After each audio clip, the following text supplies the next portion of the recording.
Let's start with what's your main motivation for seeking a seat on the LCSD1 Board of Trustees? Sure. So I have a couple of reasons. Well, I guess maybe more than a couple, but I have a few reasons. The biggest reason would probably be that most boards are elected, the people who are elected to the board are the professionals. They are the people who know what they're doing. They're either appointed because of their experience or their expertise. And I think school board is a little different because anyone can be on the school board. But I feel like that voice of a teacher should be there. And I feel like a currently practicing teacher knows what's going on in the school system. So I would like to add my perspective to things, especially when deciding policies and procedures, because I've lived that experience and I'm currently living that experience. The other thing I would say, another reason, would definitely be the politicization of the school board. That really kind of motivated me to want to do something because I feel like politics shouldn't be in a school board. We shouldn't be bringing in national issues that aren't happening locally. And when I was seeing a lot of those things creep their way in to the local school board, that really disheartened me quite a bit because I think our school system's great and I think we've allowed the minority a small voice to come in and push issues and put things into the school board realm that aren't really happening in Cheyenne. So those are my two main motivating reasons. Great. Okay. If you were elected, how would you make sure you're considering the needs of all constituents? Well, I think I meet most of that criteria. I am a parent. My son attends East High School. He's a freshman. I'm also a teacher, a practicing teacher for this is my 18th year. And I've also approached the school board as a parent and as a regular citizen in the past with issues or concerns that I had. So I think I meet many of the criteria that we're looking for when we talk about an engaged person with the school board. I would also say that I could bring many different perspectives, having been a student in the state of Wyoming. Having that perspective and background, having graduated from the University of Wyoming. I think that allows me to consider many other views. Also, I was the Cheyenne Teachers Education Association president, so I know the issues that teachers are facing. I listen to my son, he tells me what's going on at school. So I think the constituency, I am a representative of that constituency. I kind of have all different perspectives, so I think that allows me to understand from those perspectives. And just to clarify, you're not a teacher in this district? Correct. Okay. I was a former employee of LCSD number 1. I'm currently teaching at Burns Elementary in District 2. Sounds good. Because you wouldn't be eligible to be Correct. School board candidate in this district. Correct. All right. What do you think the relationship between the board and parents should look like? This is a good question. I think that parents should feel welcome to come in and speak their concerns in a school board meeting. I think they have a vital voice to the system running smoothly and correctly, the education system. I know that when I have questions or concerns as a parent, I want to be able to find out the answers to those questions or concerns. So I think they should definitely feel welcome at a school board meeting.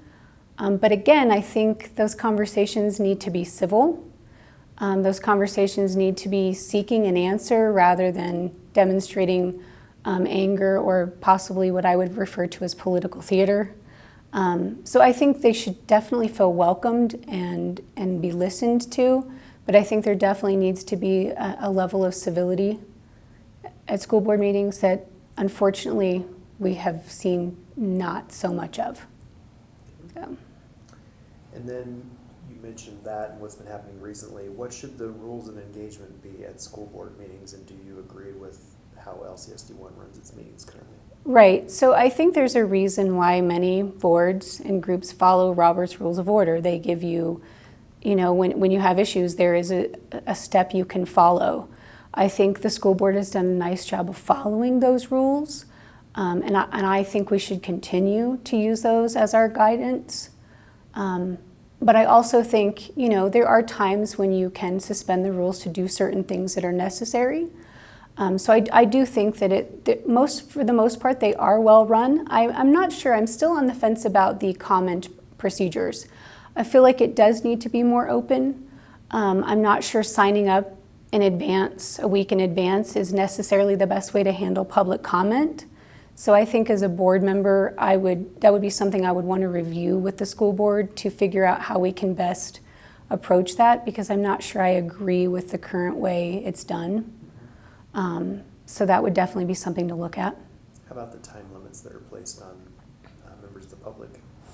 So I think they're necessary. I know that when I'm passionate about something, I can talk about it for a very long time. And when you're passionate, you have your ideas and views and you want to be heard. But I also think if you do have an inviting school board, there are other ways that you can communicate with the school board rather than just at that public comment period. So I do support time limits. I think they're necessary to get the business of the school board done. Otherwise, maybe things that are more important might not, you might not get to those things because you're allowing for so much time. So unfortunately, I do think, that time limits are necessary in this sense. Great. Next question is, do you think K-12 school districts in Wyoming are adequately funded? And if not, how would you recommend the legislature address the issue? So that's a tricky question. I would definitely tell you that no, I do not believe our current education system in the state is funded adequately.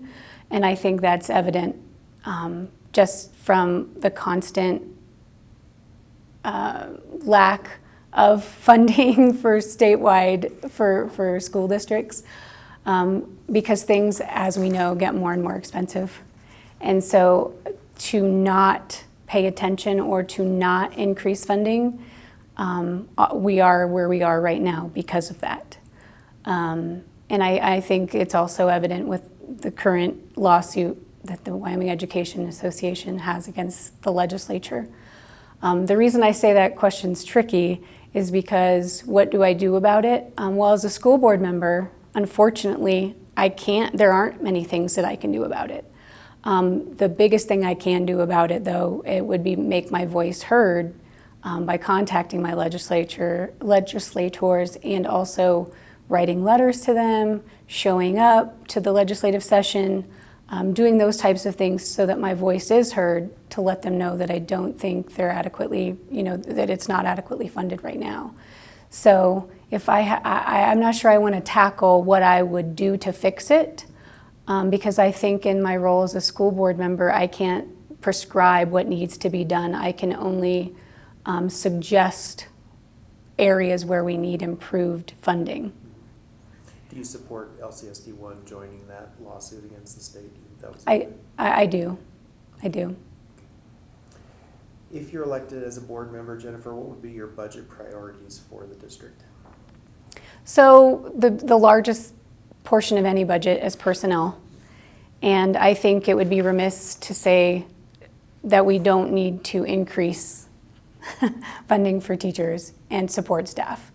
The salaries of teachers and support staff have remained pretty stagnant, at least over the last 5 years that I've taken a look at things. Meaning they're not, the cost of living adjustment, they haven't really stayed steady with the cost of living increases in the state. And so I would definitely want to prioritize increased pay for teachers and support staff. And I would not want to do it incrementally. I know that that tends to be how we focus on things at 10 cents at a time. But I think what that does is it doesn't really solve the issue. I think it sort of makes things look okay, but not really solving the problem. And I think it also would allow people to feel more valued. You pay for the things that you value. And I think if we increase those salaries, that would definitely, it would certainly help people feel a little more valued than they currently feel. The other thing I would take a look at is, something that the school board got rid of that I really don't necessarily agree with, was elementary sports. And I don't know that that would be my number one issue in the sense of student activities or student concerns about lack of funding for activities, but it was just one example of making the wrong decision about what to fund. And I think anything that's taken away from students is the wrong route to go. So students should be the priority and your staff and personnel should be the priority. And so anytime you decrease either one of those, I have big red flag, big concerns. So the student sports for elementary and any type of activity. I know sports tends to be the one that gets a lot of notice, but I would like maybe creative arts and theater arts to be a little more well-funded than they currently are as well. So. Okay. You kind of answered the next question, and you are a teacher yourself, but the question is, how do you feel about increasing teacher compensation? Do you think that teachers or the compensation level in Wyoming is keeping up with kind of surrounding states? Have you looked into that? And if you agree that salaries need to go up, what would you do? Let's assume the legislature doesn't provide more money, at least initially. How would you find the money to make that happen? So that is also a very good question. One thing that I would say is that we always tend to find money when we want to fund something, right? We find the money to do that. And I would say that we need to stop making excuses, and we just need to fund the things that we find that are important. I don't think that, so I was employed in this district for the last 17 years. This is my 18th year and it's in a new district. And for the last, I would say probably 10 of those years, I don't believe that my pay was relatively comparable to other states. I know the surrounding states are not necessarily the most, we wouldn't necessarily want to look to the south of us because they've always had issues with adequately funding education. So it's really an unfair comparison to compare us to a state that really has never adequately funded education and never adequately funded teacher salaries. So I would, if we looked at a state comparable, I would say our funds, our salaries have not really increased much, especially with the cost of living.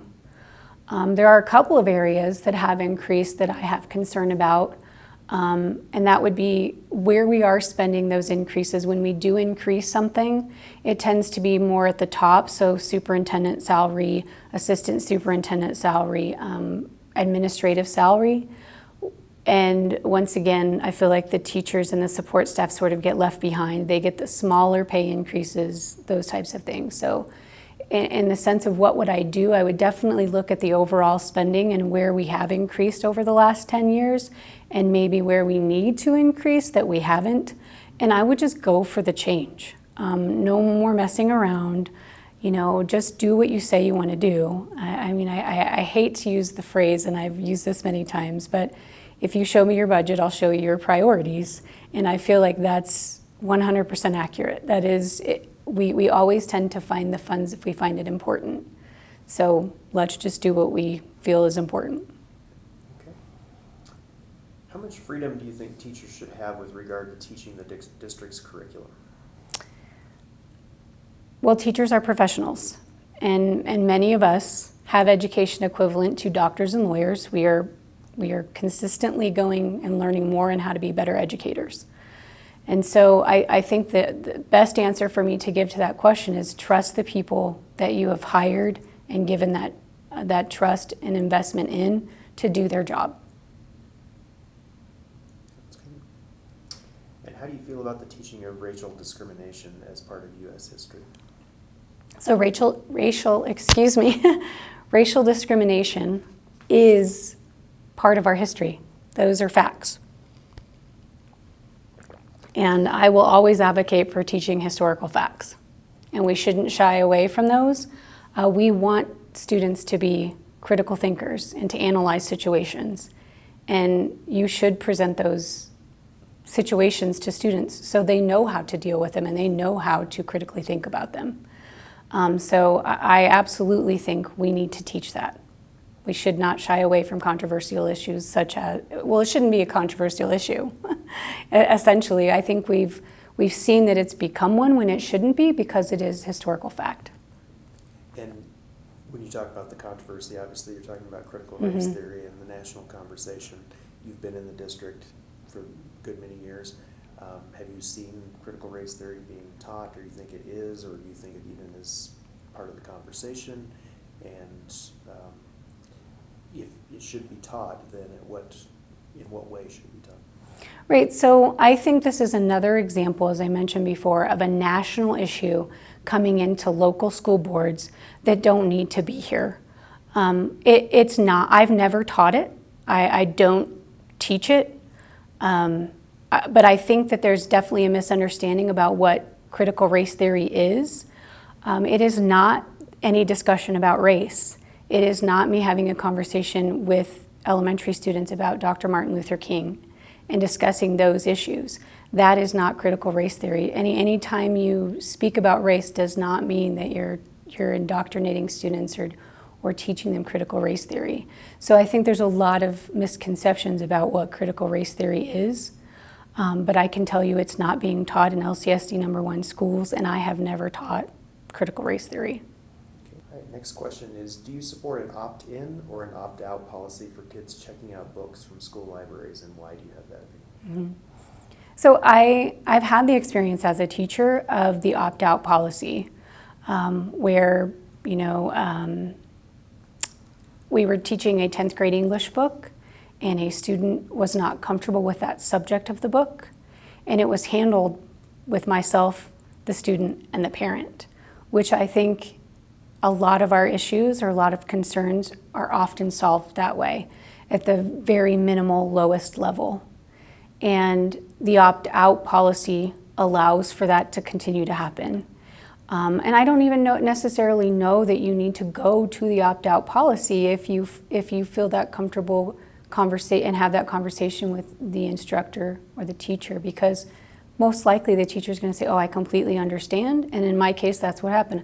I understand, I appreciate your perspective, and we will find another book for your child to read, and we can do the same activities based on what they're reading.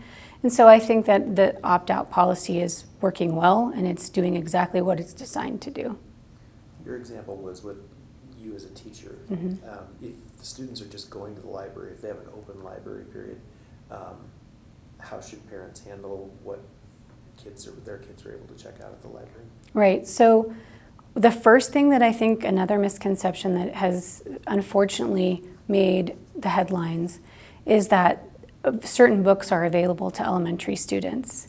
And I can tell you, as having taught at the elementary level and the junior high and the high school level, those books that some parents are concerned about are not available in the elementary library. So I just think it's important to make that distinction, that many of the books that parents have made concerns about are not available to K-6 students or 7th and 8th grade students. The more controversial books tend to be at the high school level. I think school librarians do a fantastic job, and I think if they know what a parent's concerns are, they will make sure those things are followed. And so to say that anything is available to any student at any time is just not accurate. What should the process be for changing policies in the school district, and do you agree or disagree with the current process, and why? So I think the current policy, well, this is tricky. The policy that they're proposing of how to change policies, I don't necessarily support. Well, I'll just say I do not support. And the number one reason I do not support how they're proposing to change the policy is because it gives unilateral power to the school board and to the superintendent. And I think, as one of the previous questions you asked was, how do we make sure all constituencies are involved in the process?